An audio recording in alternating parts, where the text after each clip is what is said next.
Es constatable cómo han cambiado los tiempos, sobre todo para un partido como Acción Nacional, que encontraba sus candidatos difícilmente para puestos de elección popular. Los andaba buscando, rogándoles, porque eran tiempos de una lucha simbólica por el poder, ya sabían que iban a perder, entonces andaba conquistando líderes naturales en los municipios, médicos, profesores prestigiados, también a nivel nacional, intelectuales, en fin. Ahora la rebatiña por los puestos de elección popular está destruyendo al Partido Acción Nacional. Esto es muy visible en algunos estados como Nuevo León, con esta candidatura de Larrazábal, en Chihuahua, con estas cochinadas que le han hecho a Javier Corral, que está mostrándolas a pasto. Y hay una serie de datos muy objetivos de que esto está siendo un movimiento muy destructivo. De todo el periodo de Felipe Calderón, ha habido una serie de demandas ante el Tribunal Electoral del Poder Judicial de la Federación de violación de los derechos de los ciudadanos, y la mayor cantidad de violaciones y de juicios instalados para impugnar las decisiones de los partidos. Son 700 y pico de juicios que ha metido el PRD, son 1,500 y pico de juicios que ha metido el PRI y son más de 40,000 juicios que tiene el PAN. Es decir, está hablándose de una problemática que permea y que corrompe y que destruye al Partido Acción Nacional en todos los estados en donde han tenido alguna importancia y han accedido a posiciones de poder. Una de las preguntas que me hacía mientras hablabas, Francisco José, era en qué momento y cómo simbolizar ese quiebre de un partido de principios a un partido de regateos descarados por el poder. Y aventuro como una hipótesis a tres figuras paradigmáticas del Partido Acción Nacional de los años 80. Cada uno contribuye o representa una contribución diferenciada a la degradación. En primer lugar, el pragmatismo oportunista creo que lo representa sin duda alguna Diego Fernández de Ceballos, que en el 88, en los 80s y en el 88 en particular, empuja a favor de un acuerdo pragmático con Carlos Salinas de Gortari. Los principios, creo, estarían representados por el Manuel Cloutier, candidato, que todavía el 6 de septiembre del 88 presenta un alegato contra el fraude en la Cámara de Diputados lleno de datos. Esa sería la lucha entre las dos corrientes. Y finalmente la desafortunada o pasiva contribución de Luis H. Álvarez, que como presidente del partido en ese momento tolera impasible la capitulación de los principios en aras del pragmatismo que lleva a reconocer la victoria de Carlos Salinas en un desplegado famoso de noviembre del 88.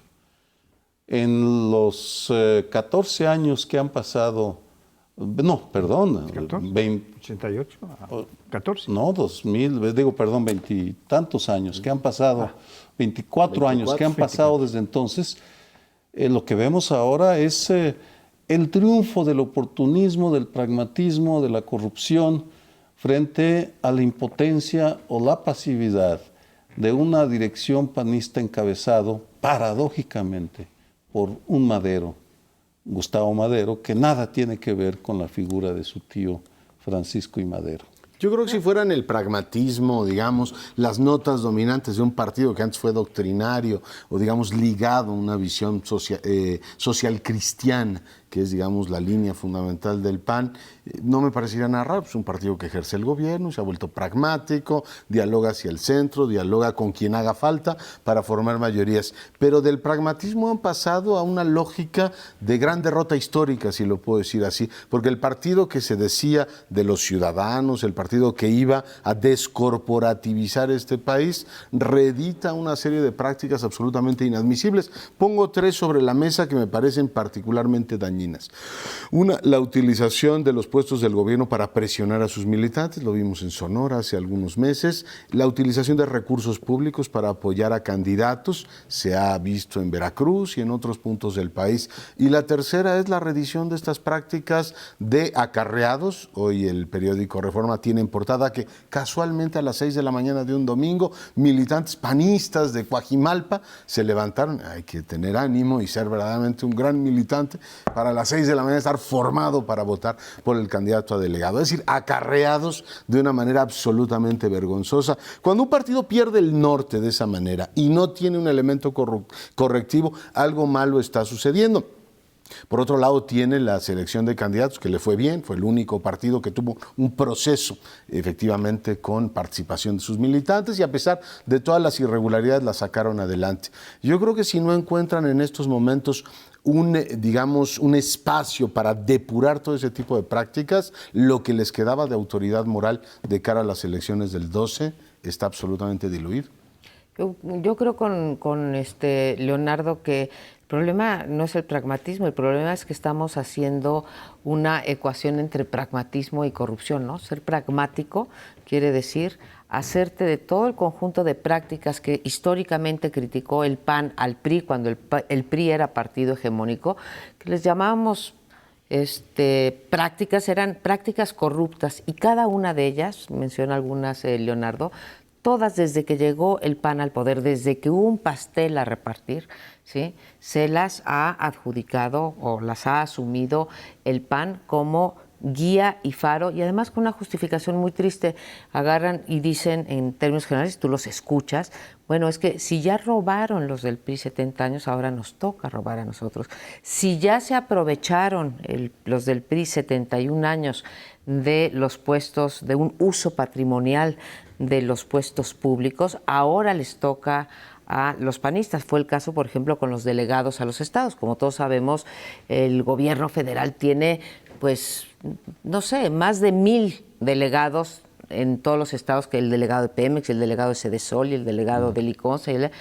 Y tú escuchas con mucha frecuencia a los panistas decir, bueno, ya se atascaron ellos, nos toca atascarnos a nosotros. Y lo que le han enseñado, ¿sí?, a la ciudadanía, al electorado que va a votar el 2012, ¿sí?, es que se volvieron o tomaron las peores prácticas que ellos criticaron durante años del revolucionario institucional, con el agravante, no quiero ser cínica, de que lo hacen mucho peor que el revolucionario institucional.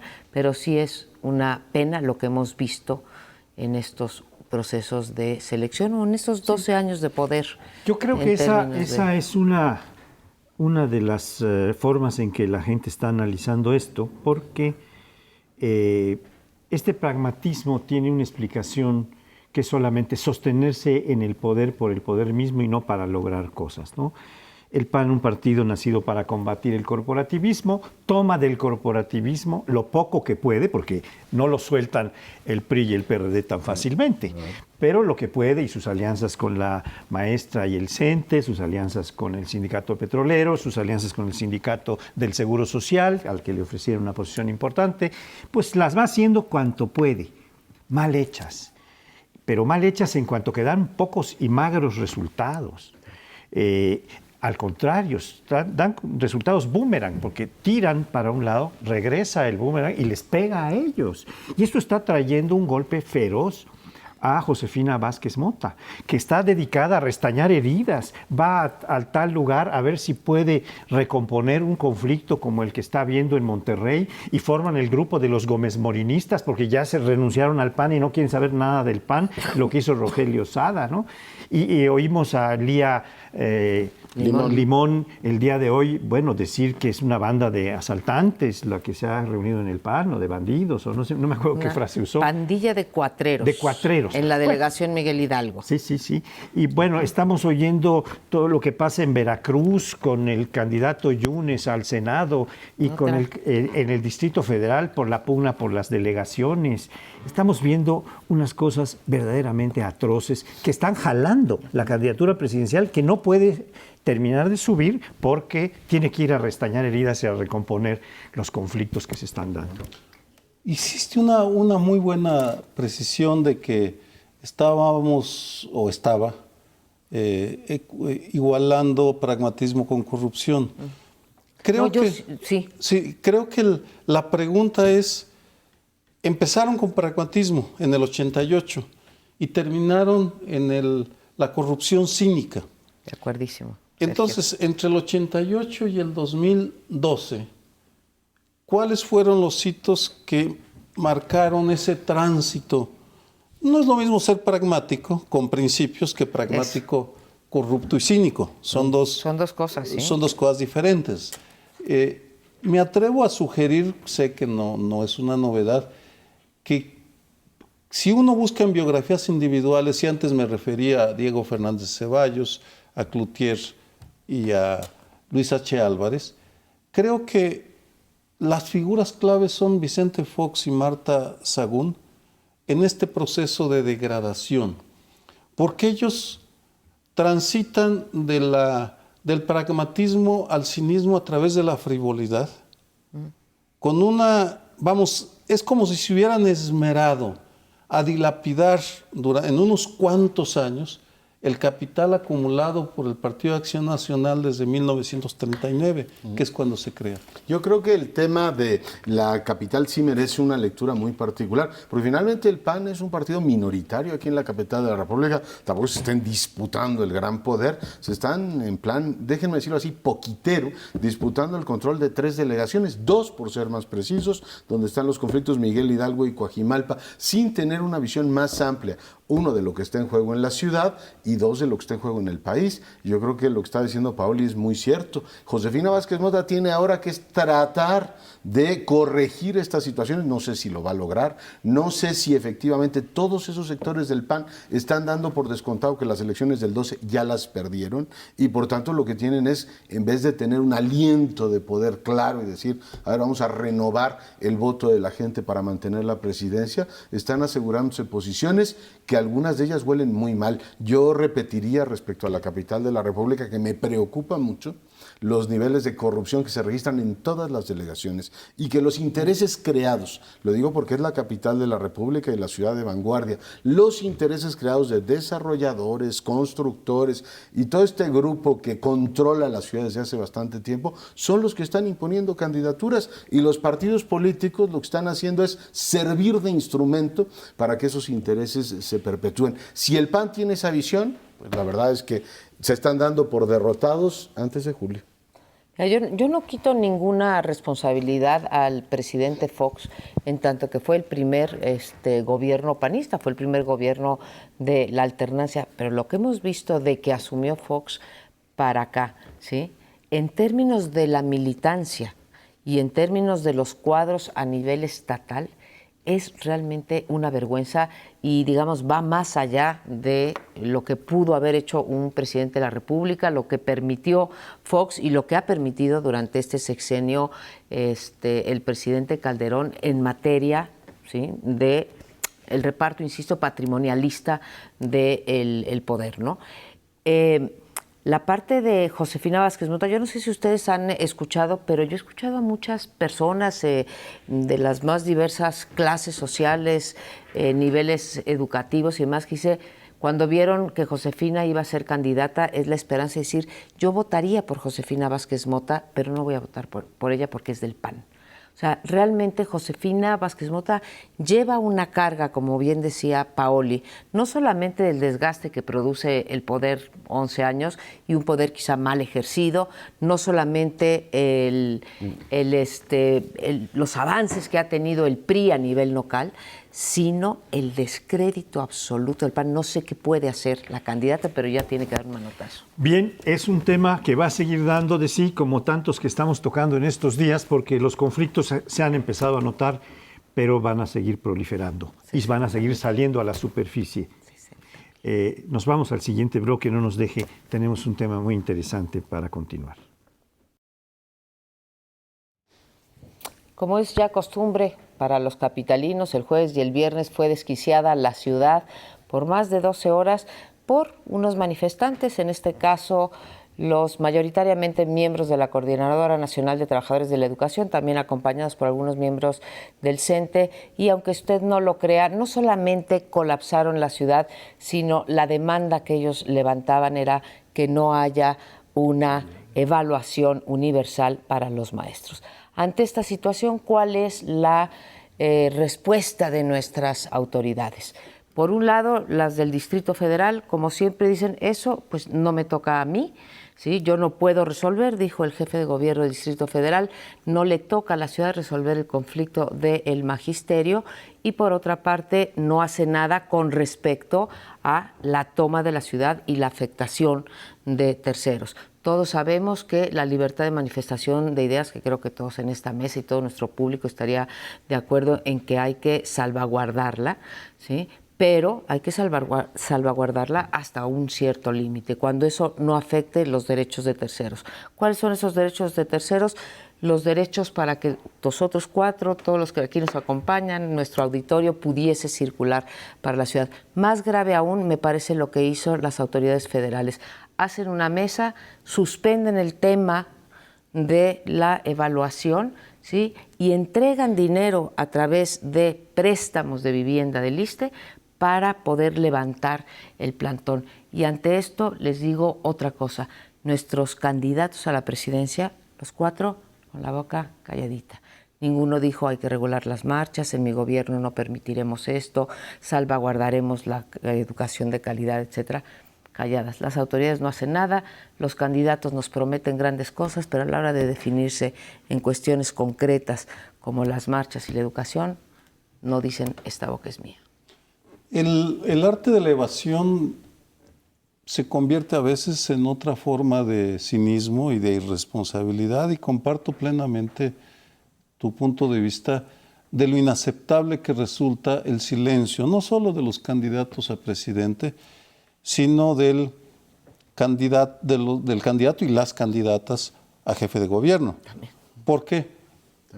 Tampoco dicen absolutamente nada sobre este conflicto que es muy natural en las democracias. Una democracia tiene que resolver el choque entre derechos. Ese es uno de los puntos centrales, vamos. Conciliación. Tiene que conciliarse, pero aquí, en esta ciudad, somos rehenes de los desarrolladores, decías en el bloque pasado, por supuesto, que especulan con la tierra, o de quienes se manifiestan justificadamente o injustificadamente. Y en ese sentido, en el bloque anterior le dimos duro al Partido Acción Nacional. Aquí... no más duro del que él se está dando a sí mismo. No, pero constatamos y le pusimos nombres y adjetivos a la degradación.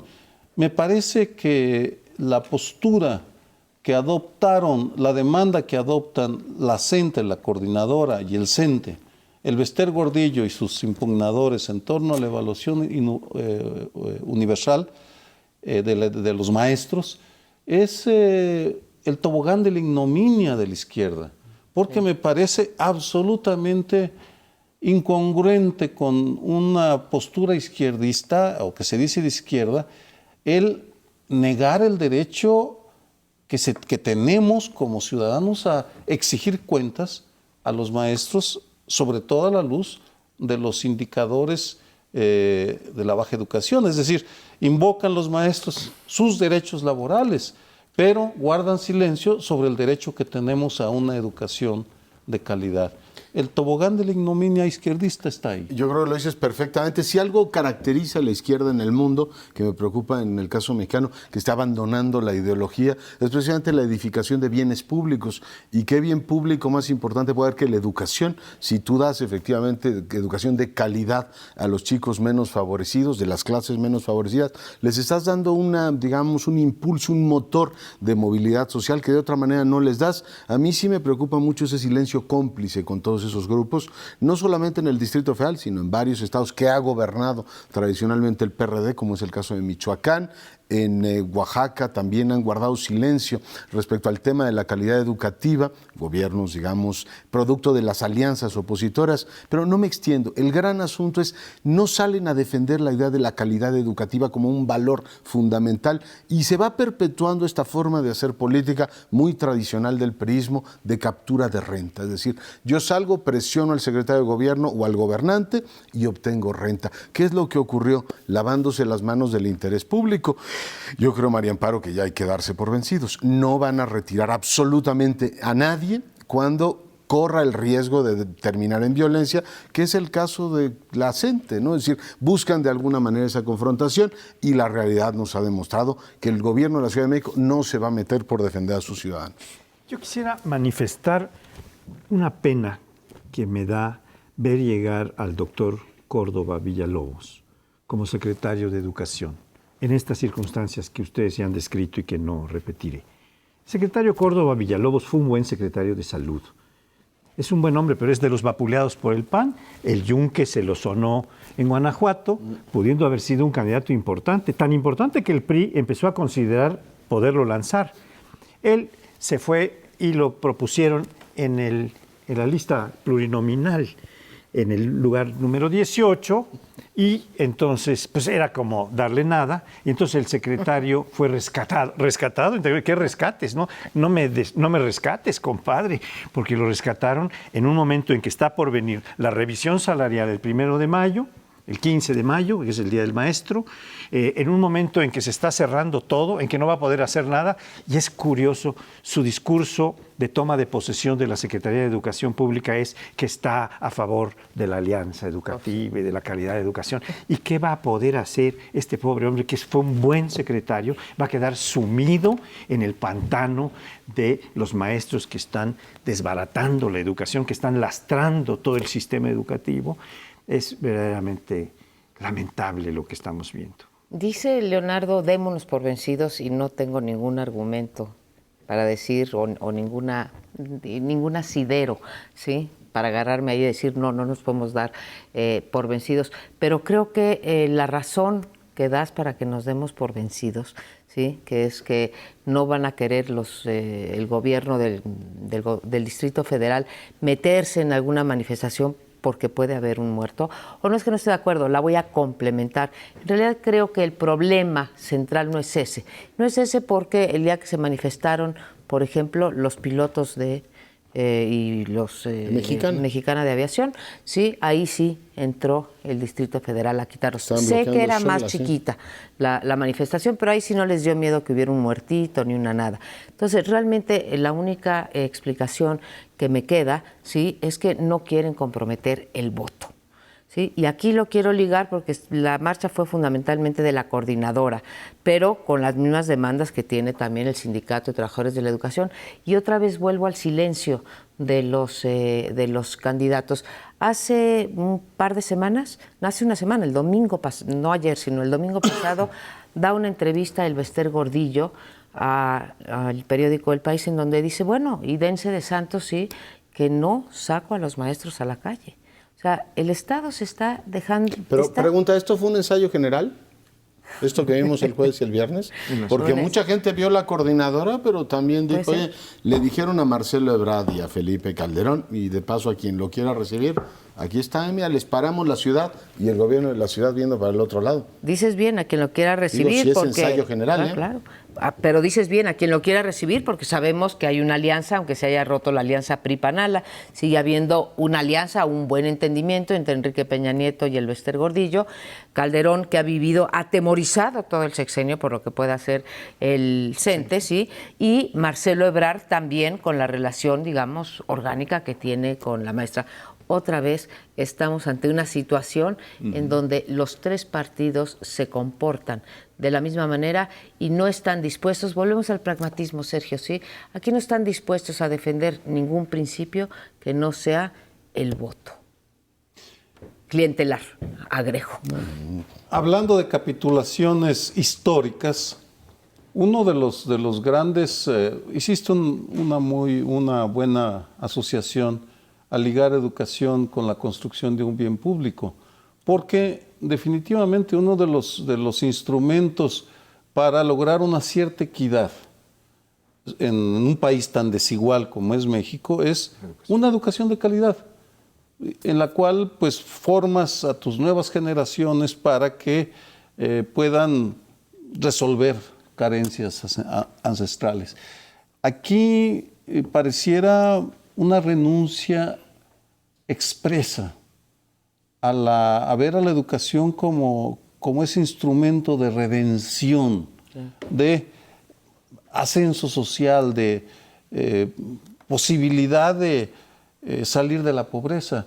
Es preocupante porque ello significa que la izquierda, bueno, por otro lado, es también comprensible cuando uno observa el menosprecio que se da en la izquierda, y me voy a quedar solo en esa corriente, a la formación de sus militantes. Realmente no les interesa formar a sus cuadros, a juzgar por el lamentable resultado o no resultado que dan cuando llegan a gobernar municipios, por ejemplo. O estados completos, ¿no? Ahí está la herencia que dejaron en Michoacán y en Zacatecas. En fin, yo creo que sí es un tema que hay que replantear porque los sectores, por ejemplo, en muchos estados menos favorecidos de este país, reciben la peor educación. Durante días enteros sus profesores están en la grilla. Está el problema nacional que ya han descrito ustedes con amplitud. Pero sí regreso al tema de la Ciudad de México, donde el interés público está cada vez más comprometido. Hace un ratito platicábamos del tema del PAN y cómo van controlando los partidos políticos estas organizaciones empresariales, desarrolladores inmobiliarios. A mí que esta parte de, digamos, la gobernabilidad de la ciudad esté condicionada por una política del chantaje, de la tianguización, de que el día que yo quiero pongo mi tianguis y tranquilamente el gobierno me tiene que atender porque no me van a tocar un pelo, sí me parece que es una lógica que está colapsando la vida en la ciudad y yo espero que no vaya a ocurrir en algún momento una catástrofe, ¿no? Que la gente se harte y diga, ¿sabe qué? Esto simple y llanamente es intolerable porque al margen de las demandas ya es un día sí y un día también un desafío al gobierno local. Sí, entonces tenemos chantaje, tú dices de los desarrolladores, yo dije de los marchistas, tú dices de los maestros, de los partidos, Pauli dice de los maestros, pero entonces sí es un Estado sitiado por estos intereses, ¿sí? Muy enraizados, que son, insisto, los que dan, por un lado, los votos efectivamente emitidos en las urnas, y por otro lado, los recursos para que los partidos puedan movilizar. Entonces, realmente no hay ningún partido que tenga ningún incentivo para cambiar las prácticas. Por eso hace rato decíamos que el PAN había copiado lo peor del PRI y la justificación que daba, y la justificación que daba es que si ellos lo hacen y yo no lo hago, entonces voy a perder. Estamos en un círculo vicioso, pero nos tenemos que ir. Volvemos, quédese con nosotros, en un momentito volvemos.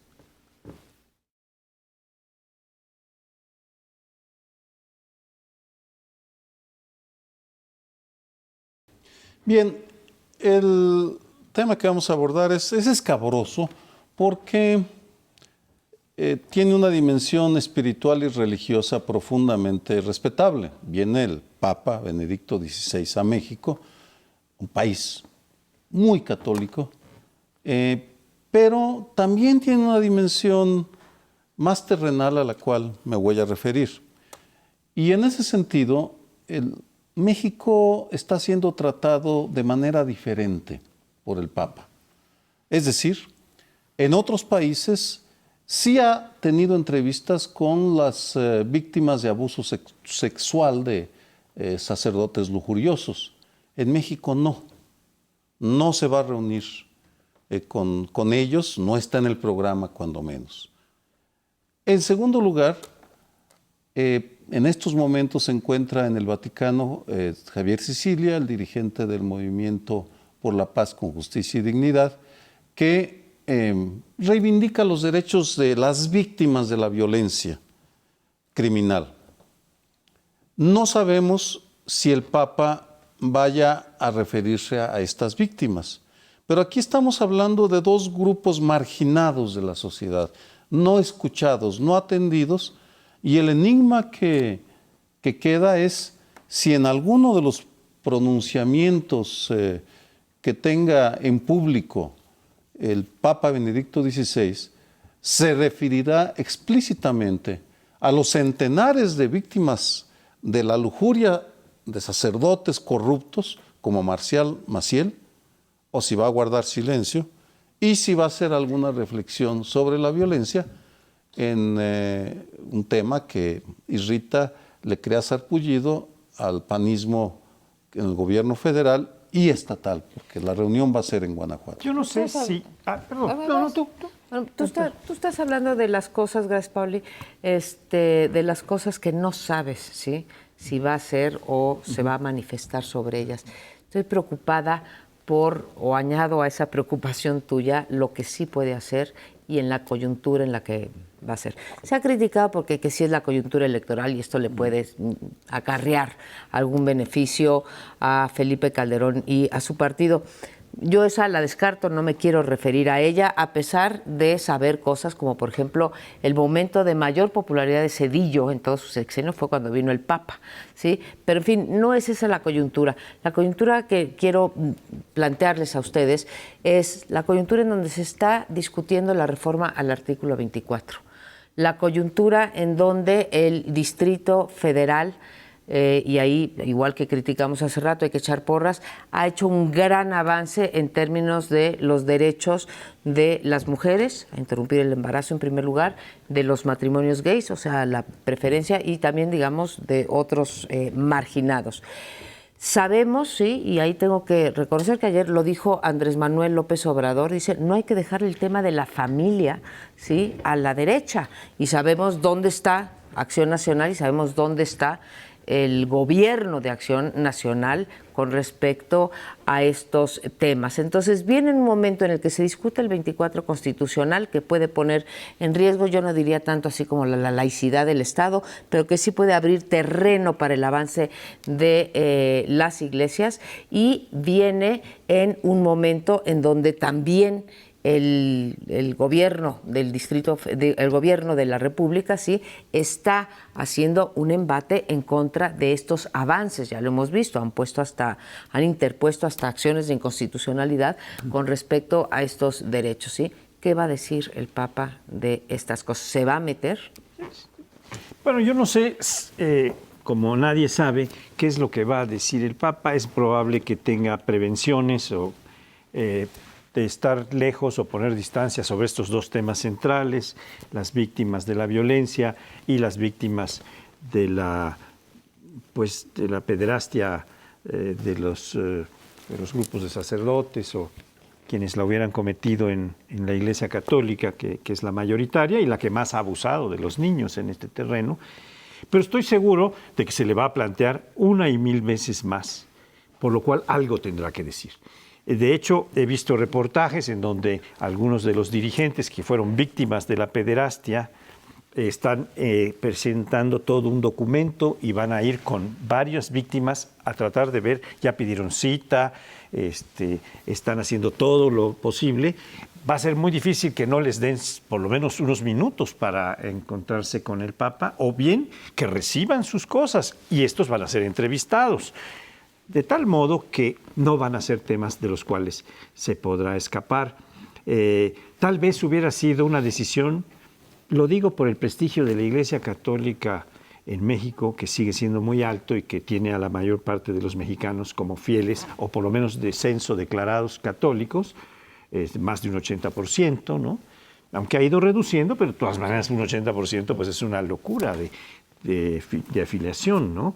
Y creo que va a tener que decir algo, porque de otra manera va a ser peor.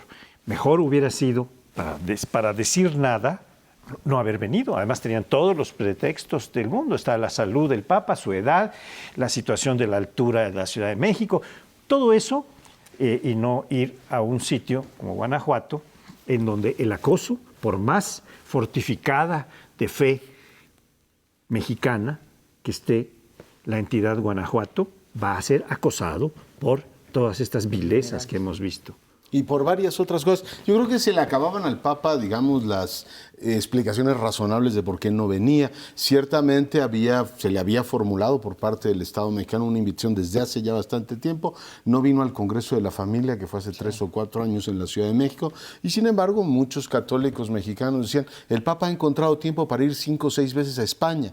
Y a México, que es un país emblemático en el mapa del catolicismo mundial, no había encontrado tiempo para venir. El tema de la Ciudad de México, le dijeron, bueno, si está muy alta la Ciudad de México, puede ir usted a Guanajuato y ahí no tiene ese problema, con lo cual era cada vez más difícil explicarle a la Grey Católica mexicana que el Papa Benedicto XVI no venía, entre otras cosas porque el contraste con el Papa anterior, una cosa es la popularidad, María Amparo, que tenía el Papa anterior en México, que realmente generaba un movimiento de masas impresionante, y ahora no veo ni el movimiento mediático, ni una sociedad movilizada, ni siquiera los críticos los veo tan movilizados con la llegada del Papa Benedicto XVI. Se ve como una visita, yo no le quito importancia porque finalmente es el representante del Estado Vaticano, pero poquito más. Creo que hay muchas cosas sobre las que la Iglesia tiene que responder. La primera es este tema de la violencia sexual de sacerdotes en contra de menores. Una buena parte del silencio cómplice para proteger todo eso. Es tan grave el acto, digamos, delincuencial, del abuso sexual, como el callarte y decir eso es una cosa menor. Pero de una manera muy clara, yo creo que la Iglesia Católica nos debe una reflexión, no sé cómo lo vean ustedes, sobre el papel tan extraordinariamente limitado que ha jugado para reducir los niveles de violencia en este país. Decía Paoli, y tiene toda la razón, en un país donde 8 de cada 10 mexicanos se profesa católico, es verdaderamente increíble que no haya una mediación por parte de la Iglesia en estos niveles de violencia y de descomposición que tenemos. Yo creo que la propia Iglesia encontrará momento de reflexión sobre lo que es su papel en la sociedad moderna, y dejo aquí la reflexión con una intervención manifiesta por parte de los obispos en el proceso electoral, que además quedó sin gran efecto, porque todo el mundo la vio como quien oyera llover de, se están metiendo estos señores, no parece que tengan una gravitación fuerte en el proceso. En fin, lo veo en términos generales así. Fascinante porque, sí, la comparación España-México llama la atención. Creo que es evidente, en España todas las condiciones son favorables para una visita del Papa. Pues la última en Madrid le fue como en feria, ¿eh? ¿Te acuerdas? Bueno, pero aún así, el tipo de conflictividad que enfrenta no tiene la magnitud de lo que está viviendo en este momento la Iglesia Católica Mexicana. Porque además del tema de la pederastía, me parece que hay 2 grandes temas ante los cuales la Iglesia Católica o las iglesias sí están empezando a reaccionar, aun cuando todavía no se advierte públicamente. Es primero la pastoral en las zonas de violencia. ¿Qué hacer para enfrentar la violencia? Hay una discusión muy seria al interior de la Iglesia Católica para saber cómo reaccionar, cómo posicionarse, porque después de todo, los sacerdotes, las monjas, las órdenes religiosas están en las zonas de conflicto. Y a quienes recurren la feligresía para obtener orientación de qué hacer si son amenazados por los zetas de que tienen que dar una contribución, es a los sacerdotes, son los pastores. Por tanto, sí se está dando una reflexión que no se hace público. Y segundo, ante la degradación de la vida pública. También hay una enorme preocupación y discusión. ¿Cómo se va a expresar? ¿Se va a manifestar durante la visita del Papa o se va a seguir dejando que se geste al interior del cuerpo, de los cuerpos religiosos, alguna respuesta colectiva? No lo sabemos. Tal vez por ello, no lo sé, porque la jerarquía católica y el Vaticano son entidades muy herméticas todavía, pues están en búsqueda de respuestas. Probablemente eso explique el por qué la ausencia del Papa. Yo, Sergio, te vi un poco dudando, ¿no? En tu último comentario, y yo estoy confundida también, yo tengo muchas dudas, porque por una parte decimos, en ese momento ustedes dos, Leonardo y tú, bueno, ¿cuál es el papel que juega la Iglesia en esta degradación social producto de la violencia, cuando pues, es muy importante, ¿no? Porque están en todas las comunidades? Y decía Sergio, se irán a manifestar sobre la degradación política, pública, de la que hemos hablado en los otros bloques. Y de repente digo, híjole, yo no estoy segura que quisiera que se manifestaran, porque precisamente estamos diciendo que no queremos que se metan en la parte política. A ver, en política no, pero estas cosas son o no son políticas. El cardenal, el Norberto Rivera, el arzobispo. Primado. Las dos cosas. Bueno, las dos cosas, de todo lo dije bien. Voy en 2 segundos. Saca un documento firmado con 8 ministros llamando a que los mexicanos no voten por aquellos partidos que están en favor de estos derechos liberales. ¿Podemos permitir eso? Pues, nadie dijo esta boca es mía tampoco. Habrá que discutirlo, pero tendrá que ser en otro momento. Por ahora se nos acabó el tiempo. Pero que no nos dejen, ¿no? En los últimos 4 años hemos tenido muchas celebraciones bicentenarias, desde la liberación o proclamación de libertad de esta ciudad en 1808, de la ciudad capital. Después tuvimos el bicentenario de la independencia, y el día de hoy, 19 de marzo, día de San José, se celebra la proclamación de la primera constitución del mundo hispánico, una constitución que incorporó muchísimas cosas a la vida, no solamente de España, sino a la vida de lo que entonces era Nueva España, a partir efectivamente de la formulación constitucional de lo que dieron llamar en la Pepa, por el Día de los Josés Pepes o Pepa. Efectivamente se abrió un periodo muy interesante en la Nueva España de libertad de expresión, de voluntad efectivamente de encontrar un camino para frenar el despotismo, para encontrar ciertamente un camino de convivencia entre una monarquía que de manera, digamos, obstinada se negaba a reconocer un contrato constitucional, como en su momento no lo hizo el rey de Francia y le costó la cabeza. En el mundo hispánico se buscaba efectivamente la posibilidad de encontrar un equilibrio entre el poder del monarca. Recordar que aquí en México Fernando VII era, igual que en España, muy popular o muy querido por el pueblo, pero se buscaba un equilibrio efectivamente a su poder. A partir de ahí se incorporan ideas que en muchos sentidos modernizaron la discusión política en España y en México, aunque solo fuera por esa razón, creo que vale la pena recordar la fecha. Cuando se convoca al constituyente de Cádiz en 1810, la situación de España es terrible, está totalmente invadida, con excepción de ese pequeño tramo de Cádiz, por los franceses, por las tropas napoleónicas, y empiezan a surgir, desde 1808 habían empezado a surgir ideas de independencia con Bolívar, que se lanza a formar pues repúblicas que quedaran juntas frente a España para declararse independiente, y lanza su propia constitución. Y también estamos en presencia de distintos movimientos regionales que toman la Constitución de Cádiz como una bandera de liberación, en alguna medida, porque la Constitución de Cádiz lo que hace es ponerle límites al poder absoluto del rey. Por eso es que Fernando VII, en 1812, cuando se promulga el 19 de marzo, el día de San José, no acepta firmarla porque le quitaba una serie de poderes enormes, hacía equilibrio de poderes, establecía un poder legislativo y establecía también una serie de principios de derechos que hoy llamamos derechos humanos. Establecía el derecho de imprenta, que es un derecho fundamental para el desarrollo de la vida política ciudadana, y esto fue lo que animó en mi tierra, por ejemplo, en Yucatán, que no era parte de la Nueva España, sino que era una capitanía general como Guatemala.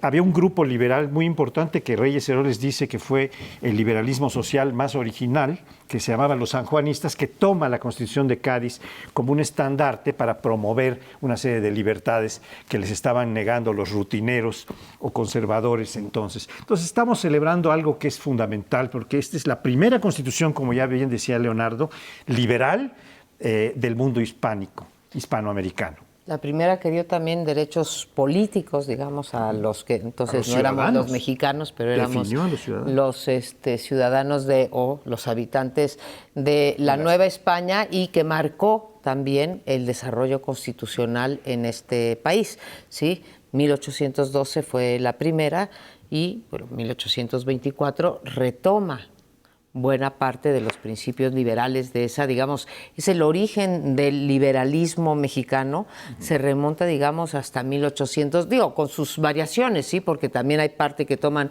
los conservadores en el siglo XIX, pero de ahí viene buena parte de lo que finalmente va perdurando en materia, como decía Paoli, de derechos fundamentales y de las libertades, que tardarían, desgraciadamente, tú dices, estamos ahorita 200 años, ¿no? Tardarían, y algunas todavía no llegan, a pesar de estar inscritas en nuestra Constitución, ¿no? Otro motivo de celebración es que no hubo ninguna ocurrencia del gobierno federal de hacer otra estela de luz, porque imagínense, el bicentenario todavía se estaría inaugurando en el 2018. Qué ocurrente. La estela jurídica. Pero es fascinante tomar la Constitución de Cádiz e ir haciendo cortes tectónicos en los últimos 200 años de la historia mexicana, porque se van reacomodando, por ejemplo, la división de poderes. Presidencialismo, el poder legislativo y el judicial van teniendo diferentes roles. Desde esa perspectiva, el 2012 llama la atención simplemente porque muestra una recomposición dramática en el presidencialismo exacerbado del siglo XX, en el cual el poder legislativo y judicial eran siervos, vasallos del presidente, a lo que ahora tenemos, que es un presidencialismo desdibujado por la mediocridad, un legislativo empoderado pero apabullado por su desprestigio, porque no ha sabido emplear el poder que tiene, no lo ha sabido utilizar a favor del bien común, sí. Y un poder judicial fracturado en una Suprema Corte con bastante poder, en donde se dirimen los grandes temas nacionales en la Suprema Corte, pero con el resto del Poder Judicial todavía sumido en la burocracia y la corrupción, desafortunadamente. Es decir, es un buen momento. Estos aniversarios sirven creo, para hacer esos cortes, esos balances de lo que queríamos hace 200 años y lo que tenemos. Definitivamente estamos muy lejos. Sí. De lo que estuvo plasmado en esa Constitución. Muy bien eso de que no haya habido estelas, ¿no?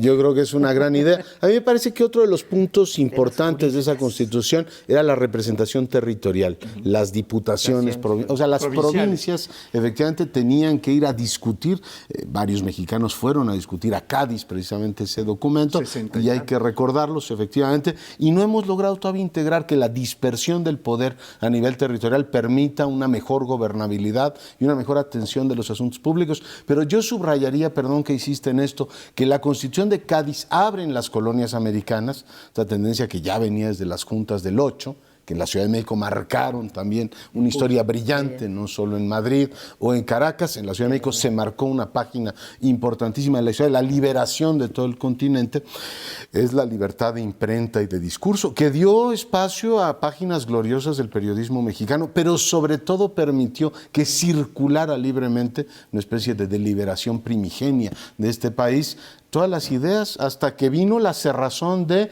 cuándo termina el sexenio liberal, tú que conoces bien la historia. En 1814 llega Fernando VII y la deroga. Y en 1820 la tiene que volver a firmar porque se levanta Riego, el general. Tienes ese breve periodo en el cual tienes una explosión de ideas que después se frenan por el autoritarismo monárquico. Nada más un agregado, si me permiten. La Constitución de Cádiz fue tan importante para el movimiento insurgente que la Constitución de Apatzingán, 2 años después, 1814, toma sustantivamente la Constitución de Cádiz y la vuelca sobre esta Constitución que nada menos lanza el generalísimo don José María Morelos y Pavón. Que esa fue en realidad la primera. Para nosotros es la primera, que es un antecedente, nunca estuvo vigente. El Zócalo se llama Plaza de la Constitución por la Constitución por esa. de Cádiz, por la famosa Pepa. Se llama así por la Pepa. Claro. Pero que estuvo nunca estuvo vigente en vigente la de México, 14. en la Nueva España y en México. Estuvo vigente la Constitución de Cádiz. Y todavía hoy las bases electorales para convocar al constituyente y para hacer las elecciones son sustantivamente tomadas de Cádiz. Aunque entonces era indirecta siempre la elección, ¿no? Pero en 1814 se suspende la vigencia de la de Cádiz. 6 años, tenemos la de hasta 14. 20. Hasta 20. Hasta el 20. Y de 20 a 24 tenemos otra vez la de Cádiz y en 24 la nueva Constitución. Bueno, pues con esto llegamos al final del programa. Sí. Muchísimas gracias por habernos acompañado en un programa más de Primer Plano. Nos vemos la semana próxima.